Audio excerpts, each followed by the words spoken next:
नमस्कार। मेरा पूरा देश सुन रहा है। राष्ट्र की आवाज 130 करोड़ लोगों की एक ही आवाज। आपके साथ मैं हूं सरफराज।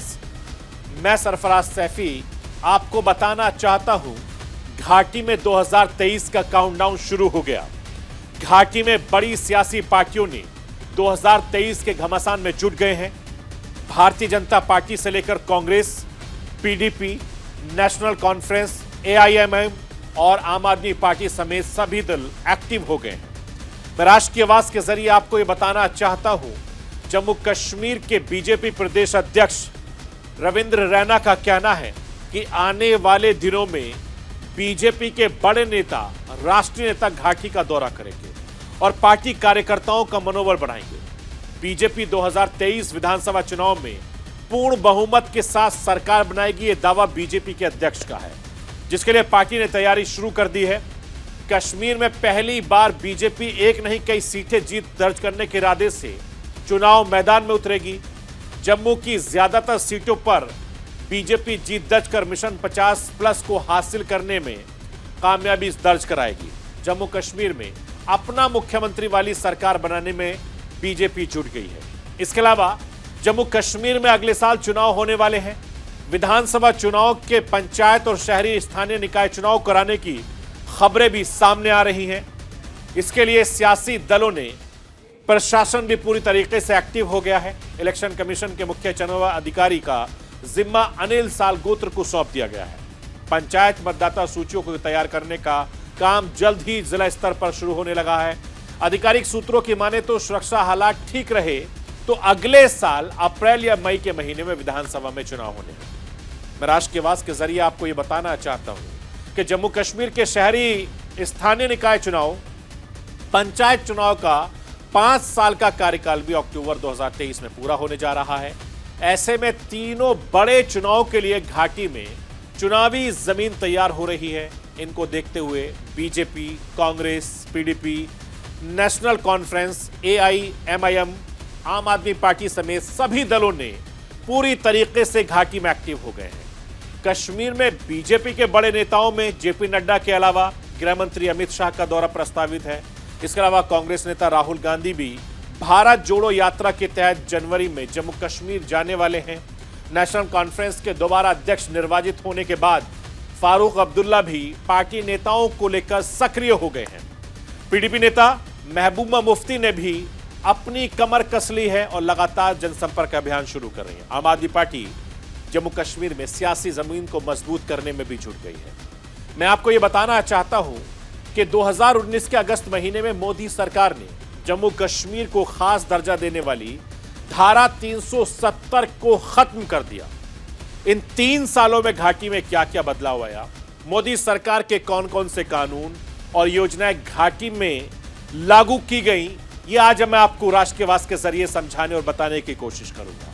उधर आतंकी घटनाओं में कितनी कमी आई है, इन 3 सालों में कितने कश्मीरी भाई बहनों को पब्लिक सेक्टर में नौकरी दी गई है, यह भी आपको बताऊंगा और यह भी समझाने की कोशिश करूंगा कि जम्मू कश्मीर का नौजवान इस समय चाहता क्या है। मैं अपने हिंदुस्तान के कोने कोने की आवाज को दिल्ली तक पहुंचाता हूं, दिल्ली की आवाज को देश के कोने कोने तक पहुंचाता हूं, नेताओं की आवाज को मैं आम लोगों तक पहुंचाता हूं, आम लोगों की आवाज को मैं अपने देश के हुक्मरानों तक पहुंचाता हूं। आपकी आवाज से मिलती है मेरी आवाज और बन जाती है राष्ट्र की आवाज।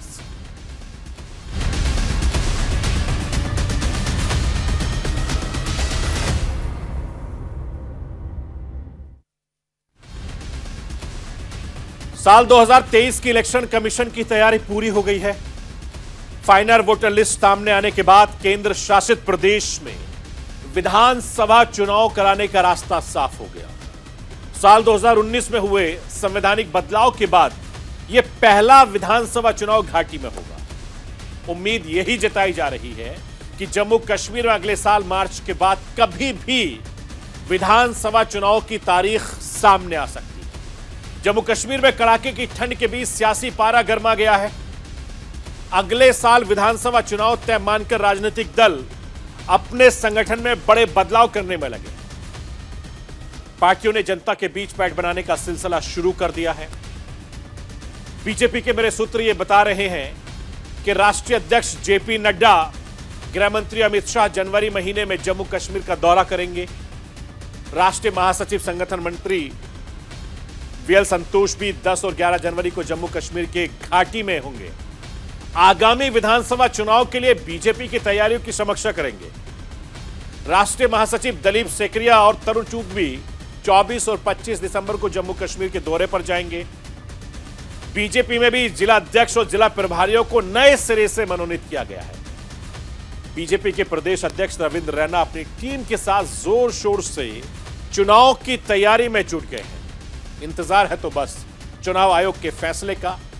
चुनाव आयोग की तारीख सामने आते ही सभी पार्टियां मैदान में उतर जाएंगी और सभी पार्टियों ने अपनी अपनी कमर कस ली है। चाहे फारूक अब्दुल्ला की पार्टी हो, चाहे महबूबा मुफ्ती की पार्टी हो, इन लोगों ने अपनी पूरी तैयारी कर ली है। मैं आपको कश्मीर चुनाव का टाइमलाइन बताना चाहता हूं, जिसका जिक्र देश के होम मिनिस्टर अमित शाह ने पिछले दिनों एक न्यूज चैनल को इंटरव्यू के दौरान किया था।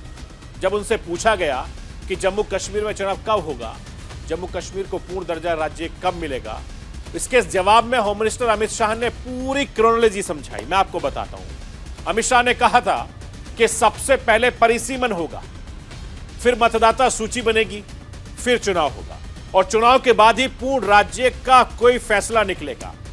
उसके बाद ही यह तय हो पाएगा कि जम्मू कश्मीर को पूर्ण राज्य का दर्जा कब मिलेगा। वही कांग्रेस की बात करूंगा तो कांग्रेस के नए अध्यक्ष विकार रसूल भी सक्रिय हो गए हैं। पार्टी का दावा है कि जम्मू कश्मीर में कांग्रेस जमीनी स्तर को बहुत मजबूत कर रही है। चुनाव में पार्टी बेहतर प्रदर्शन करेगी, इसके लिए पार्टी ने जमीनी स्तर पर गतिविधियों को तेज कर दिया है।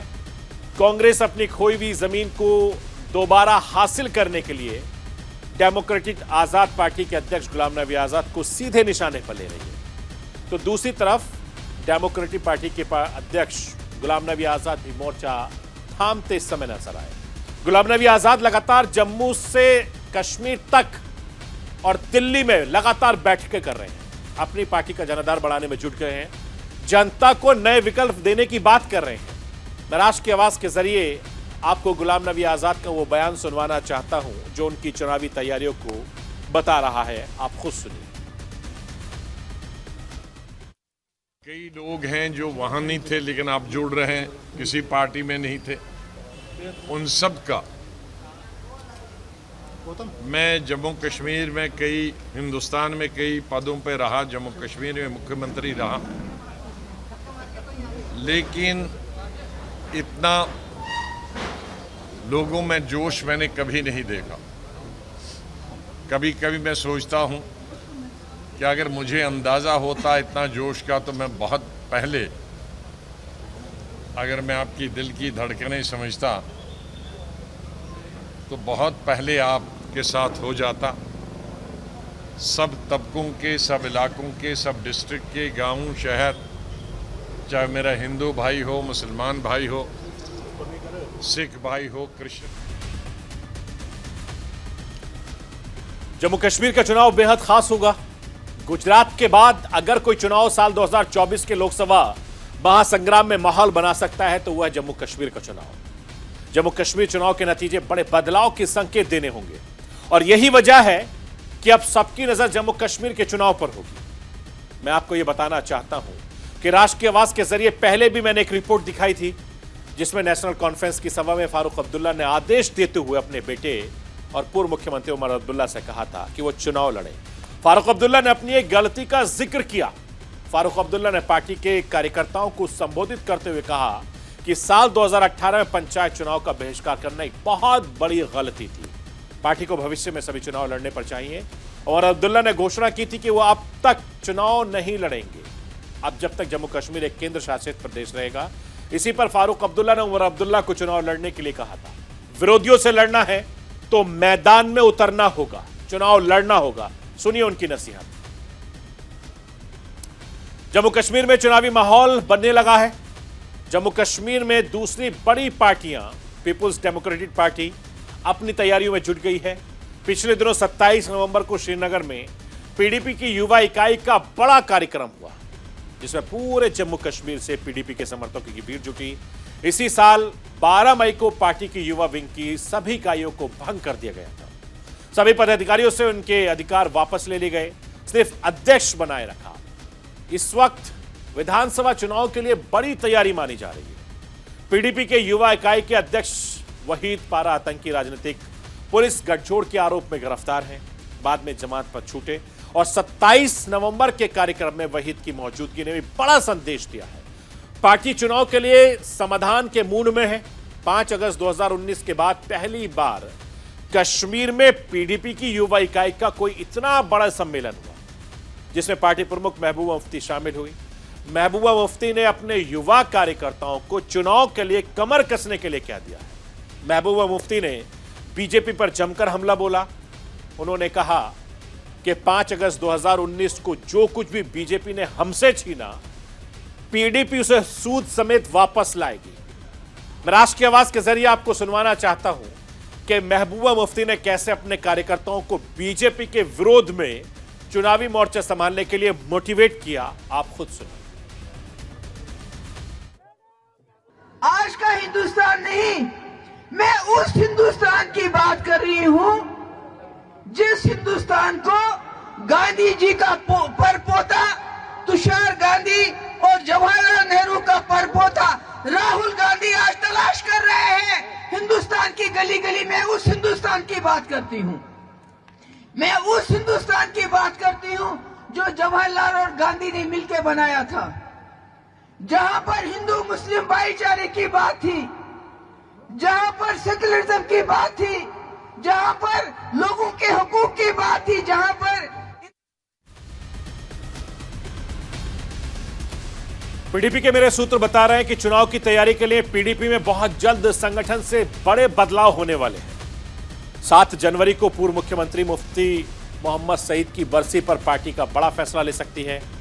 इसके अलावा 8 जनवरी को जम्मू कश्मीर में पार्टी बड़ी जनसभा की तैयारी भी कर रही है। मैं आपको यह भी बताना चाहता हूं कि पहले चुनाव आयोग की तैयारी पूरी होगी, उसके बाद परिसीमन, मतदाता सूची में नाम होने के नाम जोड़े जा रहे होंगे, उसके बाद ही चुनाव करवाया जाएगा, जिसकी बात अमित शाह ने भी की थी। जिसके बाद जम्मू कश्मीर को पूर्ण राज्य का दर्जा मिलने की बात हो सकेगी। इसके पहले 5 अक्टूबर को होम मिनिस्टर अमित शाह ने साफ कर दिया था कि जैसे ही चुनाव आयोग मतदाता सूची में सुधार का काम पूरा कर लेता है, लिस्ट सामने आने के बाद वो चुनाव कराए जाएंगे। मैं आपको अमित शाह का वो पुराना बयान सुनवाना चाहता हूं जिसमें उन्होंने पूरी ये बात कही। आप लोगों को अब तक आरक्षण मिलता था क्या बताइए? मिलता था? शिक्षा में भी नहीं मिलता था, सरकारी नौकरियों में भी नहीं मिलता था, चुनाव के अंदर भी आपको आरक्षण नहीं मिलता था। मोदी जी ने धारा 370 हटाई और अब एसटी का आरक्षण मिलेगा। इसके साथ साथ मोदी जी ने एक आयोग बनाया, जस्टिस शर्मा का आयोग। इसने फिर से एक बार एससी, एसटी, ओबीसी का वैज्ञानिक सर्वेक्षण कर जातियों को जोड़ा। और मैं आज कहने आया हूं, गुर्जर, बकरवाल और मेरे पहाड़ी भाइयों को इसके तहत अब आरक्षण मिलने लगेगा, मित्रों, मिलने लगेगा। और चुनाव आयोग की तारीख बता रही है कि सूबे में मतदाता काम पूरा हो गया है। 25 नवंबर को मतदाताओं की फाइनल लिस्ट सामने आ गई। वोटर लिस्ट में नाम शामिल करने के लिए 11 लाख से ज्यादा नए आवेदन मिले। कांट-छांट के बाद फाइनल लिस्ट में करीब 8 लाख मतदाताओं का इजाफा हुआ। मैं आपको राष्ट्र की आवाज के जरिए बताना चाहता हूं कि घाटी का बदलेगा इस समय सियासी गढ़, क्योंकि गैर कश्मीरी भी अब कश्मीर में वोट डाल सकते हैं और वोट के लिए वोटर लिस्ट में शामिल नाम कराना अपना बेहद जरूरी है। इसमें जम्मू कश्मीर में रह रहे बाहरी लोग, सुरक्षा बलों के जवान शामिल हैं और इस लिस्ट के नाम कराने के लिए इससे जम्मू कश्मीर के वोटरों की संख्या बढ़ जाएगी, इजाफा होगा। करीब 25 लाख नए वोटर बढ़ने के आसार दिखाए गए। चुनाव आयोग के अनुसार जम्मू कश्मीर के आखिरी मतदाता सूची करीब 84 लाख मतदाता हैं, जिनमें से करीब 43 लाख पुरुष और 41 लाख महिलाएं हैं। थर्ड जेंडर की अगर मैं बात करूं तो 184 नागरिक भी शामिल हैं। परिसीमन का काम पहले ही पूरा कर लिया गया है। जम्मू कश्मीर में 7 नए विधानसभा क्षेत्र भी बनाए गए। ऐसे में अब 6000 अतिरिक्त मतदाता केंद्र भी बनाए जाएंगे, जिसमें कुल मतदाता केंद्रों की तादाद बढ़कर 11,370 हो गई। धारा 370 हटने के बाद एक बड़ा बदलाव जम्मू कश्मीर में रहने वाले कुछ विशेष समाज के लोगों को लेकर भी देखा गया है। पहले जम्मू कश्मीर में लोक प्रतिनिधित्व अधिनियम 1951 के तहत ही चुनाव होते थे। तब लोकसभा में तो यहां के वाल्मीकि समाज, गोरखा समाज और पश्चिमी पाकिस्तान से आए रिफ्यूजी वोट डाल सकते थे, मगर विधानसभा के चुनाव में ऐसा नहीं है। अब वो विधानसभा के चुनाव में भी वोट डाल सकेंगे। उन्हें भी जम्मू कश्मीर का स्टेट सब्जेक्ट था या नागरिक मान लिया गया है। मैं आपको यह बताना चाहता हूं कि घाटी का चुनावी गणित देखें तो 2019 लोकसभा चुनाव में घाटी के कितने वोटर्स थे, जरा देखिए, समझिए। कुल वोटर्स 78,48,000 लद्दाख हटने के बाद से 76,70,000 हो गए। चुनाव आयोग के फैसले के बाद की अगर बात करें तो सूत्रों की माने तो यह बढ़कर जम्मू कश्मीर में गैर कश्मीरियों की तादाद 25 लाख के आसपास हो गई है। कश्मीर में रह रहे कश्मीरियों की संख्या 76 लाख से ज्यादा है। ऐसे में कुल वोट हो जाते हैं 1,01,00,000, यानी हर चौथा वोट गैर कश्मीरी का होगा। यानी चुनाव आयोग के परिसीमन के बाद घाटी की फिजा बदलती नजर आ सकती है। ये आंकड़े यही बता रहे हैं। जम्मू कश्मीर में सीटों की संख्या बढ़ाई गई है। परिसीमन आयोग की रिपोर्ट के बाद 7 सीटें बढ़ाई गई हैं। 6 सीटें जम्मू और 1 सीट कश्मीर में बढ़ाई गई है। अब जम्मू कश्मीर में कुल सीटों की संख्या 90 पहुंच गई है। जम्मू में 43 और कश्मीर में 47 सीटें। और लद्दाख अलग होने के बाद जम्मू कश्मीर से बची 83 सीटें, 24 सीटें पाकिस्तानी अधिकृत कश्मीर की यानी पीओके में हैं। जम्मू कश्मीर में लोकसभा की सीटें 5 ही रहेंगी। जम्मू कश्मीर में जम्मू में और उधमपुर लोकसभा सीट रहेगी। कश्मीर में बारामूला और श्रीनगर लोकसभा सीट रहेगी। 1 सीट अनंतनाग राजौरी में होगी, जिसमें जम्मू और कश्मीर दोनों रीजन होंगे। अब बात करते हैं 2014 के विधानसभा चुनाव की। तो साल 2014 का चुनाव कैसा रहा था वो मैं आपको बताना चाहता हूं। कुल 87 सीटें थी। पीडीपी ने 28 सीटें जीती, बीजेपी ने 25 सीटें जीती और नेशनल कॉन्फ्रेंस के खाते में 15 सीटें आई थी। वहीं कांग्रेस के खाते में 12 सीटें आई थी। पीडीपी और बीजेपी ने मिलकर सरकार बनाई। मुफ्ती मोहम्मद सईद को सीएम बनाया गया। जनवरी 2016 के बाद मुफ्ती सईद का निधन हो गया था। इसके बाद महबूबा मुफ्ती राज्य की सीएम बनी। 19 जून 2018 को बीजेपी पीडीपी का गठबंधन टूट गया। इसके बाद से राष्ट्रपति शासन लागू है। मैं आपको यह भी बताना चाहता हूं कि साल 1987 से लेकर आपको लिए चलता था, जब घाटी का ढांचा क्या बदला था। नवंबर 1986 में कांग्रेस और नेशनल कॉन्फ्रेंस के साथ आने का फैसला कैसे किया। दोनों दलों ने साल 1987 में होने वाले चुनाव के लिए गठबंधन बनाया। विपक्ष में मुस्लिम राजनीतिक दलों ने मुस्लिम यूनाइटेड फ्रंट बनाया। मार्च 1987 में राज्य की 75 सीटों पर हुई वोटिंग, करीब 80% लोगों ने मताधिकार का प्रयोग किया। नेशनल कॉन्फ्रेंस और कांग्रेस का गठबंधन 86 सीटों पर हुआ, 66 सीटों पर हुआ था। 40 नेशनल कॉन्फ्रेंस को तो 26 सीटें कांग्रेस ने जीती थी। मुस्लिम यूनाइटेड फ्रंट को 4 सीटें जीत दर्ज कर पाई थी और चुनाव नतीजों को घोषित करने में 1 हफ्ते की देरी की गई थी। नतीजे आते ही चुनाव में धांधली के आरोप लगने लगे थे। कांग्रेस नेशनल कॉन्फ्रेंस गठबंधन पर धांधली के आरोप लगाए गए। एमयूएफ के कई नेताओं और कार्यकर्ताओं को गिरफ्तार कर लिया गया। राष्ट्र विरोधी गतिविधियों में शामिल होने के आरोप लगाकर जेल भेज दिया गया, जिसके बाद कश्मीरी जनता के एक बड़े धड़े यकीनन लोकतंत्र में उठ गया, जिसके बाद से एमयूएफ के कई लोग मिलिटेंट्स बन गए थे। कश्मीर में उपद्रव और हिंसा की घटनाएं बढ़ने लगी। 1990 में फारूक अब्दुल्ला के इस्तीफे के बाद केंद्र का शासन लागू हो गया। कश्मीरी पंडितों का बड़े स्तर पर पलायन हुआ। 5 अगस्त 2019 को केंद्र सरकार ने कानून लाकर जम्मू कश्मीर को खासा दर्जा देने की वाली धारा 370 को खत्म कर दिया था। इन 3 सालों में घाटी में कई सारे बदलाव देखने को मिले हैं। केंद्र के कानून और कई सारी योजनाओं को घाटी में लागू कर दिया गया। आतंकी घटनाओं में कमी आई है। इसके अलावा 3 साल में करीब 30,000 लोगों को पब्लिक सेक्टर में नौकरी भी दी गई है।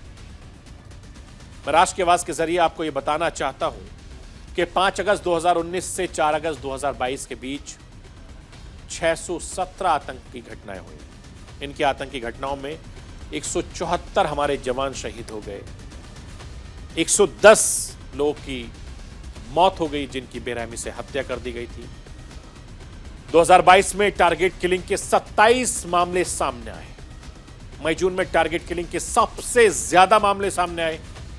7 मई से 3 जून के बीच 9 लोगों की बेरहमी से हत्या कर दी गई थी और 2019 से लेकर 2022 तक 29,806 लोगों को पब्लिक सेक्टर में रोजगार मिला।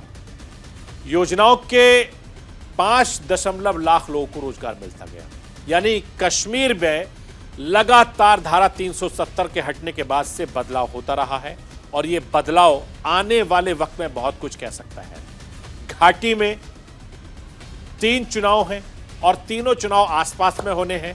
ऐसे में हर पार्टी अपनी अपनी जीत के दावे ठोक रही है और हर पार्टी अपनी जीत के लिए ग्राउंड तैयार कर रही है। तो ये थी राष्ट्र की आवाज। बाकी खबरों के लिए आप बने रहिए न्यूज़ इंडिया के साथ। कल रात 9 बजे फिर होगी आपसे मुलाकात।